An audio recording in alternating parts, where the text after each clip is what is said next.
On parle de plus en plus d'éthique. D'ailleurs, ce soir, on va étudier ce rapport sur le futur code d'éthique des élus montréalais. Et on pourra en parler, Louise Arel, qui est candidate à la mairie et chef de Vision Montréal. Madame Arel, bonsoir. Bonsoir. On vous a pas vu beaucoup depuis que vous êtes lancée en campagne, sinon pour présenter les candidats, là. Bien, quand même, écoutez, là, ça a été quand même un feu roulant, oui. Ininterrompu. Bon.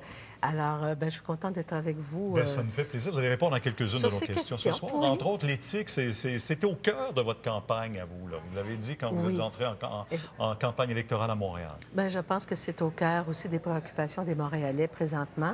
On l'a vu avec la publication de The Economist, qui est publiée à 1 300 000 exemplaires et qui a parlé, en fait, qui a fait une mauvaise réputation à la ville compte tenu des 5 enquêtes de police en cours présentement. C'est quand même exceptionnel.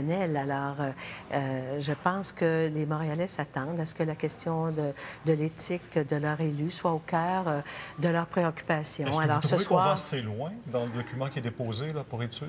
Bien, il y a un rapport majoritaire qui sera déposé par l'administration de M. Tremblay. En fait, c'est un rapport de la commission de la présidence là, de l'administration Tremblay. Et en fait, on peut être d'accord avec ce qu'il y a dedans. Le problème, c'est ce qu'il n'y a pas dedans. Et ce qu'il n'y a pas dedans, c'est ça qui est essentiel.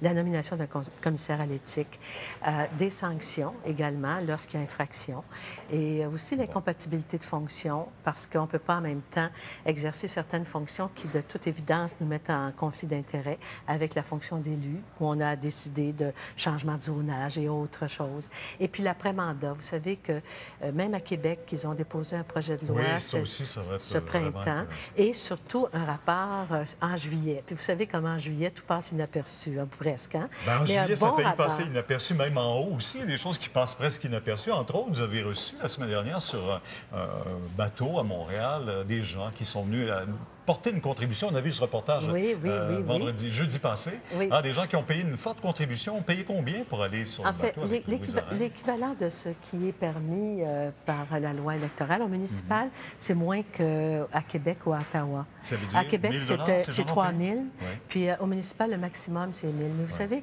il n'y a pas de petite contribution. Ça, ce soir-là, c'est dans le fond 2 de notre objectif de financement.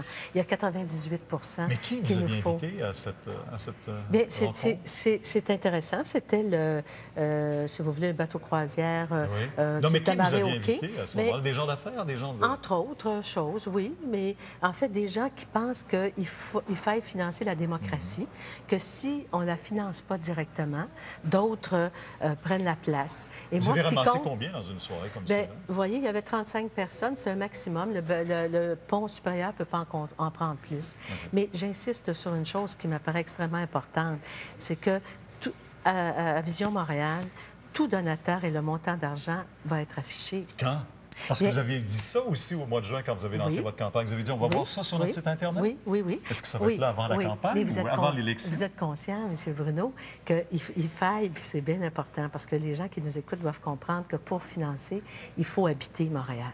Alors, il faut être résident, il faut avoir un statut de résident, il faut qu'on ait la confirmation. Sinon, on nous reprocherait de ne pas faire la vérification. Non seulement un statut, mais on peut aussi avoir une place d'affaires et pouvoir voter. Du moment qu'on peut voter à Montréal. Là, sur votre site Internet, vous avez dit que ça va être affiché. Tout à fait.